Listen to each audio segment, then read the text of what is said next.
నా కొడుకు చేసిన తప్పుకి ఈవిడ కొడుకు కొట్టాడట, ఈవిడ చేసిన తప్పుకి నేను కొట్టాను. అది తప్ప? ఏమీ తప్పులేదు. రావులమ్మ, వెళ్ళి నీ కొడుకు చెప్పుకో. వాడు పౌరుషం గల మగాడైతే 4 రోజుల్లోపు నా బాకీ తెచ్చమ్మను. లేకపోతే మీ ఇల్లు వేలం వేయించి మిమ్మల్ని బజార్లో నిలబెడతాను.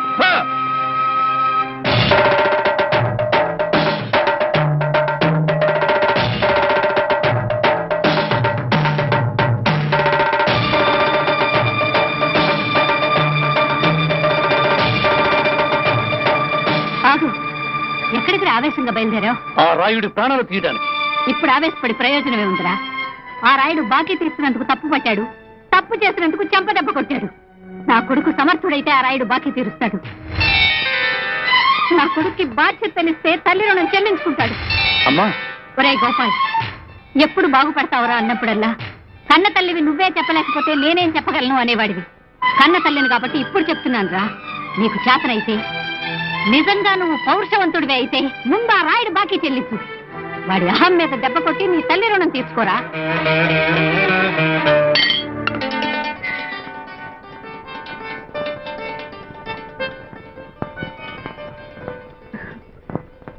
కృష్ణ, నీ సమస్యలు తీరడానికి ఆ దేవుడే దారి చూపించాడు. ఈ పేపర్ ఒకసారి చూడు. హైదరాబాద్ లో సూర్య రికార్డింగ్ కంపెనీ వాళ్ళు జరిపే సంగీత పోటీలో గెలిస్తే 50,000 రూపాయలు బహుమతిస్తారట.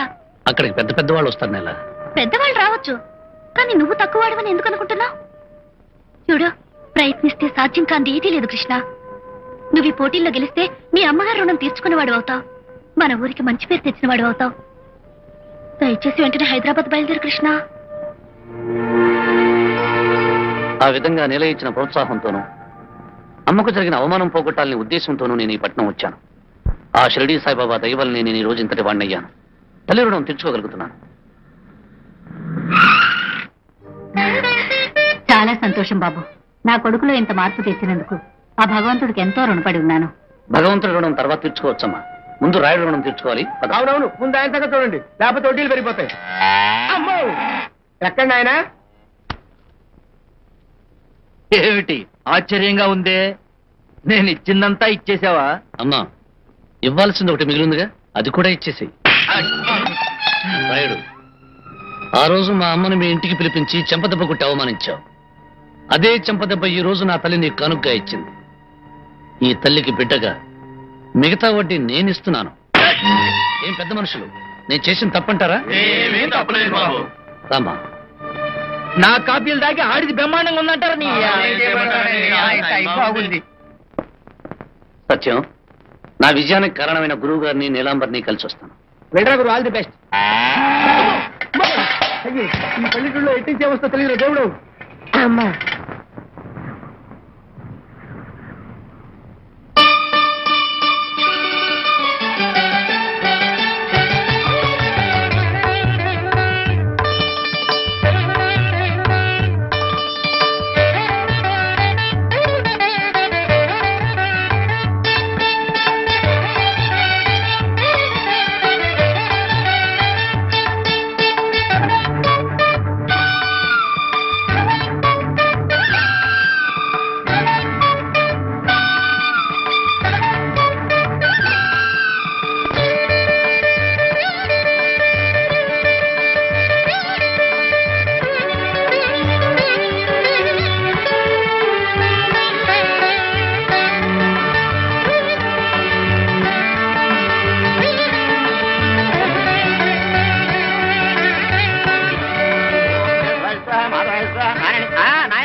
చాలా సంతోషం.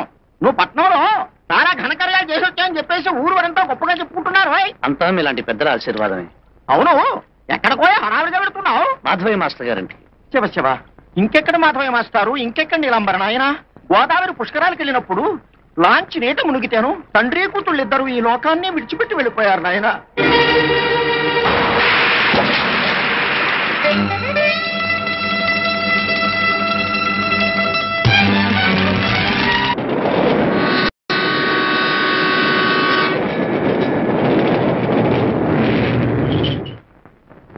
ఏమయ్య గోపాలం, ఊళ్ళో నీ సమస్యలన్నీ తీరిపోయినట్టనా? అమ్మగారు ఎలా ఉన్నారు? కులాసేనా? కులాసేనండి. అమ్మాయి మోహన, తొందరగా రామ్మా. వస్తున్నాను డాడీ. అమ్మాయి నీ చేత స్వీట్స్ తినిపించాలని ఉత్సాహపడుతుందయ్యా. తీసుకోండి. ఇప్పుడు నాకేమేమవుతుంది? ఏమిటి అమ్మాయి ఇస్తుంటే అవుతుంటున్నావా? అవునమ్మాయి, లాస్ట్ ఇయర్ కదా మా మేనమా ఇంటికి వచ్చినప్పుడు నువ్వు స్వీట్స్ ఇస్తుంటే వద్దన్నాడని 3 కేజీల హల్వా ఇస్తుంటే. హల్వా కాదు డాడీ, పాల్కోవా. అదేలే. అమ్మా, నువ్వు హల్వా నెత్తిన రుద్దవద్దు, మైసూర్ పాకులు ఎత్తిన కొట్టవద్దు. పచ్చగడ్డి పెట్టినా పలావ్ తిన్నట్టు తింటావమ్మా. నువ్వు ఒకటి తీసుకో గురు, తీసుకో. పచ్చగడ్డి తినక్కర్లేదయ్యా. ముందు స్వీట్స్ తినండి, తర్వాత గుడికి వెళ్దాం. గుడి నుంచి వచ్చిన తర్వాత స్వీట్ లాంటి వార్త చెప్తాను. గోత్రం చెప్పండి. ఏమయ్య గోపాలం, నీ పేరు మీద అర్చన చేస్తున్నాను. గోత్రం ఏంటి చెప్పు. ఇప్పుడు నా పేరు మీద అచ్చలు ఎందుకండి? అమ్మాయి చెప్పింది చెందాల్సిందే, చెప్పు. అయ్యా తండ్రి, లేకపోతే ఆ పిల్ల కోపం వస్తుంది, హార్ట్ తప్పడుతుంది, నా చొక్కా తగలబెడుతుంది. తాళూరు గోత్రం అండి. తాళ్ళూరి గోత్రం భవస్య ఆయురారోగ్య ఐశ్వర్యాభివృద్ధ్యర్థం. చూడు బాబు, అత్యవసరంగా మీ అమ్మగారితో ఒక విషయం గురించి మాట్లాడాలి. మా అమ్మగారితో? అవును, ఆవిడతో మాట్లాడి వెంటనే నీ పెళ్లి విషయం తెలిసేయాలి. నా పెళ్లి విషయమా? అవునయ్యా, మోహనా సంగతి నీకు తెలుసు కదా. చిన్నప్పటి నుంచి తను ఏది కోరుకున్నా నేను కాదనలేదు. నువ్వు ఊరెళ్ళిన తర్వాత తన మనసులో మాట చెప్పింది. నీ పాటే కాదు, నువ్వు కూడా తనకు బాగా నచ్చావట. అందుకని నిన్నే తన భర్తగా కావాలని కోరుకుంటున్నాయ్యా. క్షమించండి, ఇప్పట్లో పెళ్లి చేసుకోవాలని ఉద్దేశమే నాకు లేదు. ఏ, మా అమ్మాయి అంటే నీకు ఇష్టం లేదా? ఇష్టాయిష్టాల గురించి కాదు, పెళ్లి చేసుకోవాలని కోరిక కానీ చేసుకునే ప్రశాంతత కానీ నా మనసులో లేవు. ఆగమ్మా, ఏం ఆకాంక్ష చేసుకుంటున్నావు? చిన్న చిన్న విషయాలకే అఘాయిత్యం చేసుకునే మోహన జీవిత సమస్య తీరకపోతే ఏం చేసుకుంటుందో ఏమో. నువ్వు కావాలనుకున్న అమ్మాయి నీకు ఎలాగో దూరం అయింది. నీకు దగ్గర అవుతున్న అమ్మాయిని ఎందుకు కాదనుకోవాలి? ఆలోచించు.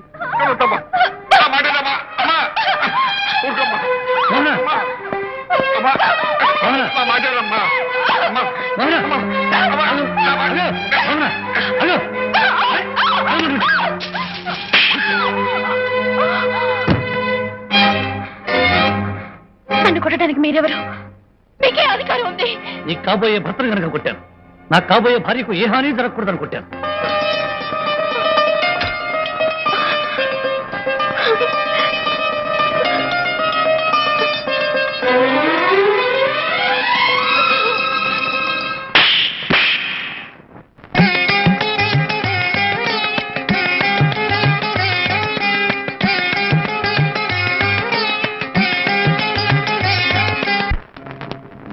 ఏమో పెళ్ళై 2-3 నెలలైంది కదా, ఇంకా ఒట్టి మనిషిగానే ఉన్నావేమిటమ్మా? నాకు శుభవార్త ఎప్పుడు చెప్తావు అని అడుగుతున్నారు నాన్నగారు. మరేం పర్వాలేదు, మా ఆయన గట్టి మనిషి, మేము ఆ పని మీదే ఉన్నామని చెప్పు. వేళకోళం కాదండి, శుభవార్త ఎప్పుడు చెప్తావు మనం? అయితే ఈ రోజు ఆఫీసు సెలవు పెట్టేసి ఇంట్లోనే ఉండి ఆ శుభవార్త రేపే చెప్పేద్దాం.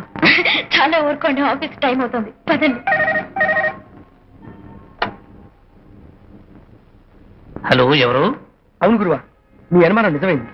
మన క్యాసెట్ డూప్లికేట్ చేసి మార్కెట్లో రిలీజ్ చేస్తుంది గులిబస్ అయ్యి. నేను ఆ టావరాన్ని కనిపెట్టా. ఓహో, అలాగా. అయితే ఇప్పుడే వాడి సంగతి తెలుస్తాను.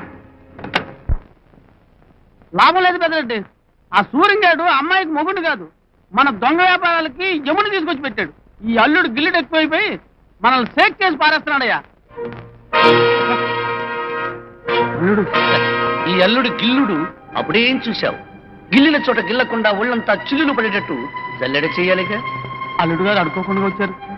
డూప్లికేట్ క్యాసెట్స్ తయారు చేసే ఇలాంటి కేట్ నాయాలని తేలిగ్గా వదలకూడదనిపించింది. భక్తి గీతాలను, భగవద్గీత శ్లోకాలను, త్యాగరాజ కీర్తనలో కూడా కల్తీ క్యాసెట్స్ తో కలిపేసి నందుకు నీకు గుండు గీసి కొండెక్కించమని ఆ 7 కొండల వాడి శాసనం. గట్లనా? నువ్వు వీడకెళ్ళి బయటకు పోయినప్పుడు కదా. ముందు నీకు గుండు గీయించి నిన్ను టుకడలు చేసి ఆ తర్వాత 7 కొండల వాడి సంగతి చూస్తా.